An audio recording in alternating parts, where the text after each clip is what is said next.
Nah, di sini saya akan melanjutkan perkuliahan yang kemarin, ya. Tentunya saya harapkan saudara ini sudah menginstal Anaconda dan tentunya otomatis menginstal Python di laptopnya masing-masing, ya. Kenapa kok saya pilih Anaconda? Kenapa kok saya pilih Python? Karena pemrograman Python di sini tingkatannya nggak terlalu susah, tapi juga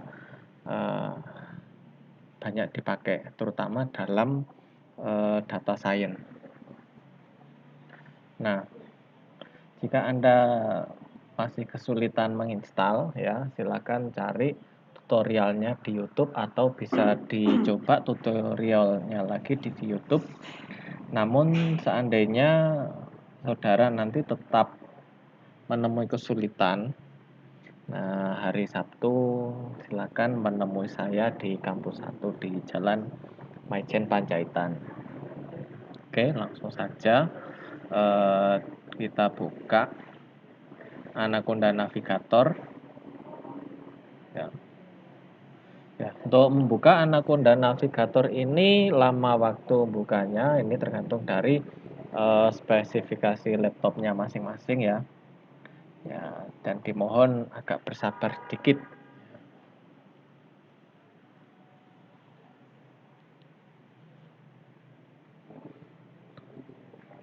Nanti setelah ini saya berikan beberapa materi tentang konsep dari Python, ya. Oke, sudah masuk. Nah, di sini ada beberapa bagian dari Anaconda, ya. Di ini ada CMD, kemudian ini ada data lore, kemudian IBM Watson, Jupyter Lab, kemudian Spider, PowerShell, VT Console, Notebook, Bluefish, Orange, Pycharm Professional, sama RStudio. Nah, ini CMD ini tujuannya nanti untuk menginstal tools tambahan. Begitu juga PowerShell, ini prinsip kerjanya sama dengan CMD. Nah, kemudian untuk kali ini kita belajar dengan menggunakan Jupyter Notebook. Ya. Jupyter Notebook ini sangat mudah sekali untuk diaplikasikan. Ini kita launch.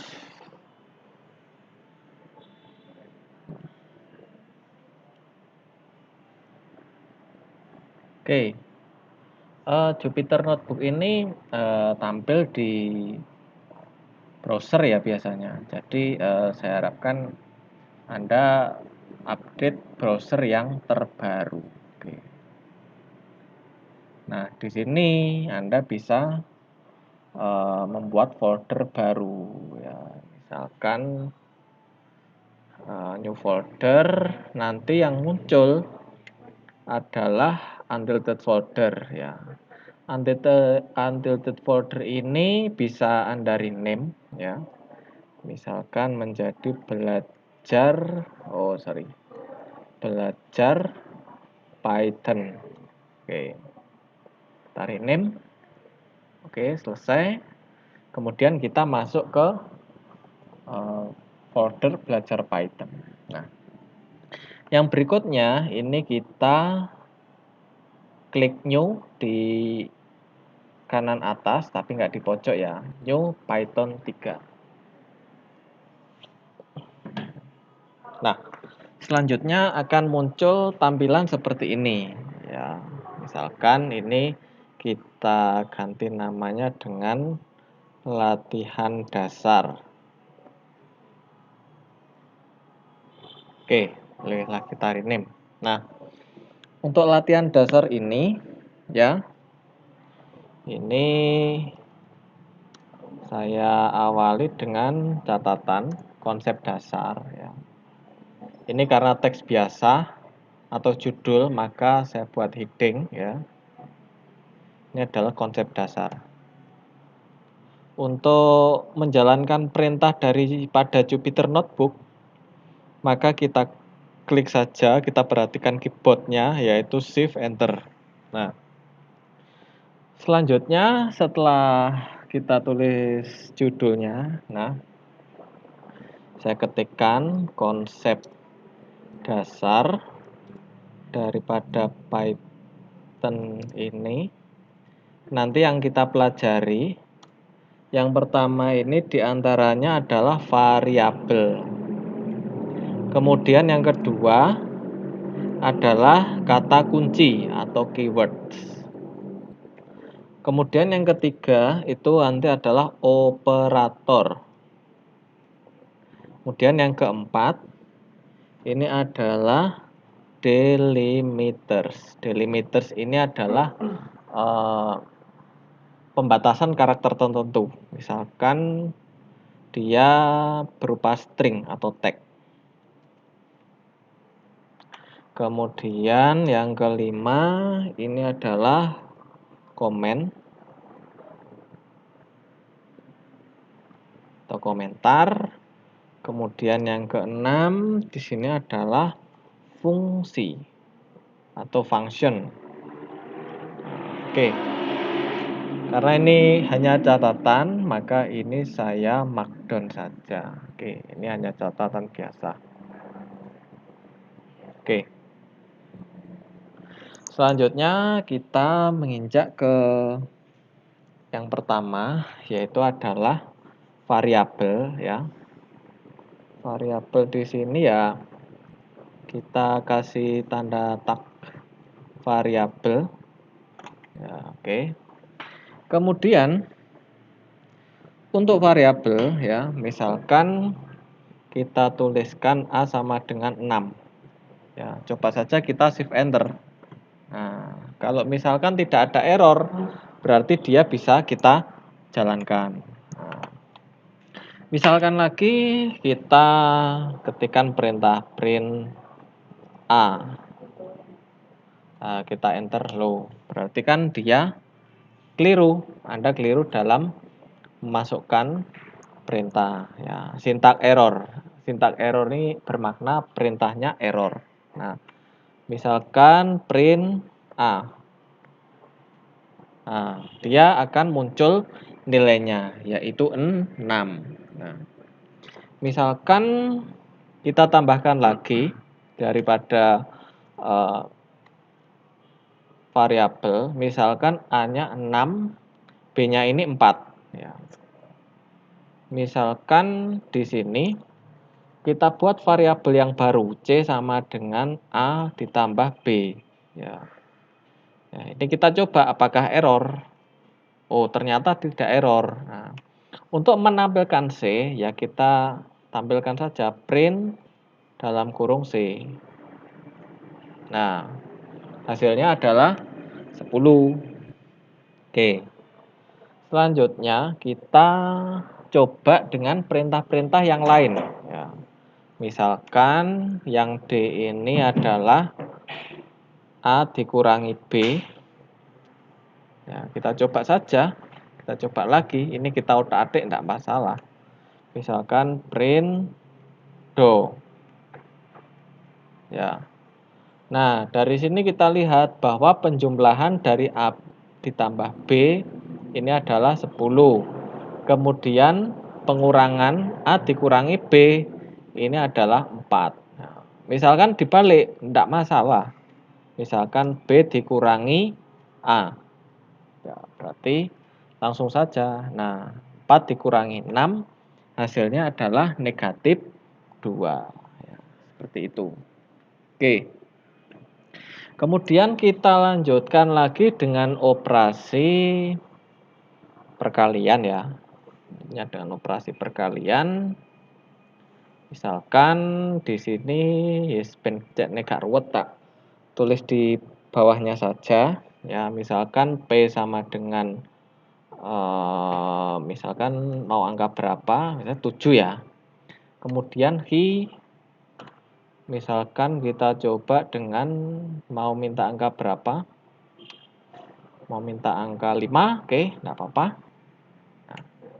Nah, misalkan kita pakai operasi perkalian, misalkan R sama dengan P, kemudian dikalikan dengan key. Ya, kita coba.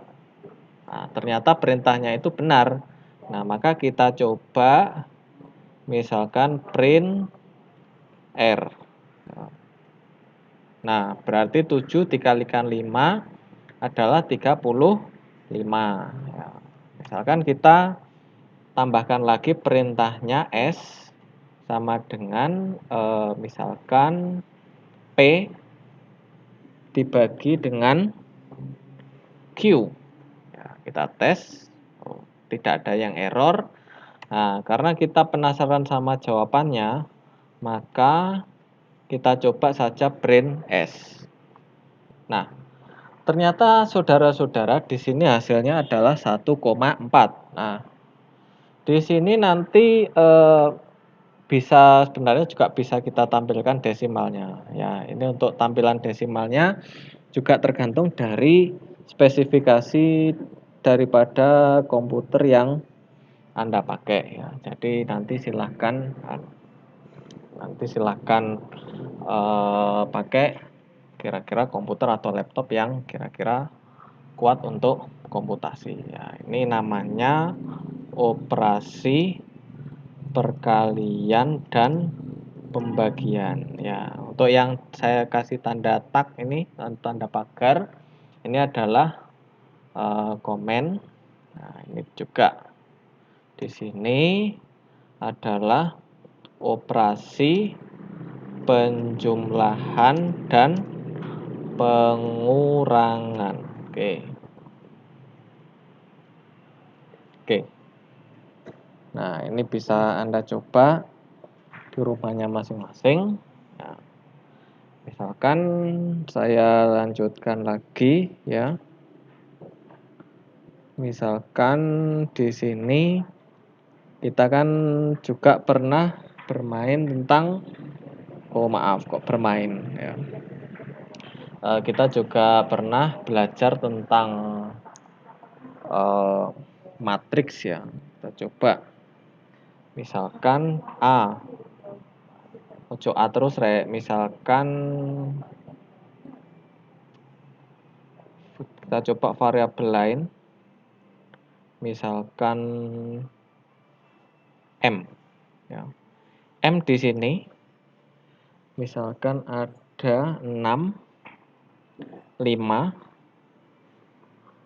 8, 3, 5. Yuk coba kita enter, apakah betul ya. Nah, ternyata ini betul ya. Nah, misalkan kita ketikkan saja M, misalkan M0, berarti berapa? Nah, M0-nya bernilai 6. Kemudian misalkan ini M1. M1 ini bernilai 5. Ya, kita kembalikan saja ini M0.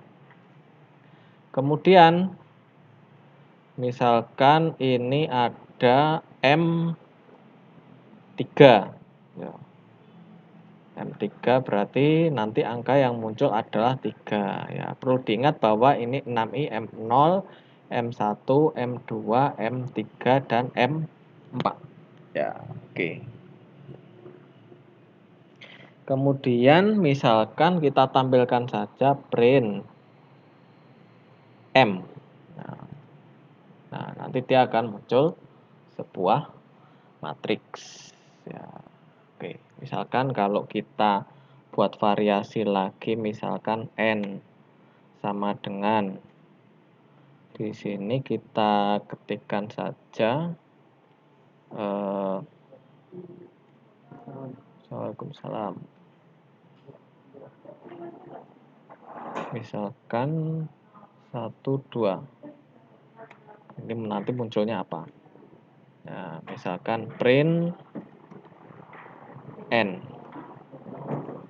Nah, ini juga munculnya 1, 2. Misalkan ini kita tambahkan lagi ya, berarti ini misalkan 3 dan 4. Berarti ini nanti akan muncul 1, 2, 3 dan 4. Oke. Kemudian kita coba lagi ya. Misalkan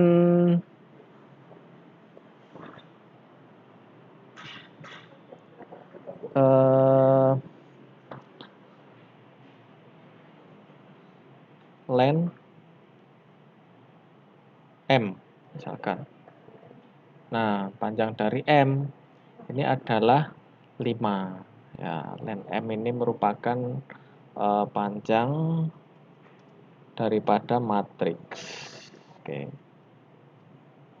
Panjang daripada matriks ini adalah 5. Ya, misalkan tuh. Misalkan ini kita ketikkan size M. Oh, ini ternyata error ya. Ya, ini kita nanti kita lihat ya. Oke. Kita lanjutkan lagi. Misalkan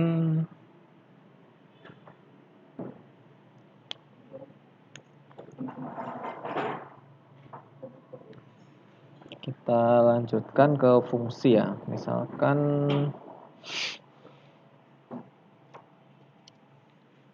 def fn. Kemudian dari A tulisnya seperti ini. Kemudian B sama dengan A. Kita cek. Nah, ini adalah fungsi dari A. B sama dengan A. Ya. Misalkan di sini B sama dengan 3. Nah, kemudian kita masukkan saja fungsinya fn 7 ya. Nah, berarti kita coba print B. Print B. Ya. Nah, B-nya adalah 3. Ya, misalkan kalau ini kita coba lagi, misalkan print Y. Y berarti ini tidak ada. Berarti kosong ya, berarti kosong. Berarti misalkan ini kita coba saja print A. Nah, berarti A ini 6. Ya. Print. Oke, kita coba lagi ya. Misalkan ini ada nilai 65. Jika nilai lebih besar dari 85, maka ditulis A. Jika nilai lebih dari 70, maka ditulis B. Juga jika nilai lebih dari 60, maka ditulis C. Kurang dari itu, maka D ya. Kita coba misalkan 100. Nah, 100 berarti ini A. Kemudian 90. Berarti ini masih A. Kemudian ini 86. 86 pun juga masih A. Kemudian kita coba 81. Nah, berarti B. Nah, dan yang terakhir kita coba 55. Oh, berarti D. Oke. Sementara sekian dulu pembelajaran dari saya. Nanti kita lanjutkan minggu depan untuk belajar matriks. Oke. Wabillahi taufik wal hidayah. Wassalamualaikum warahmatullahi wabarakatuh.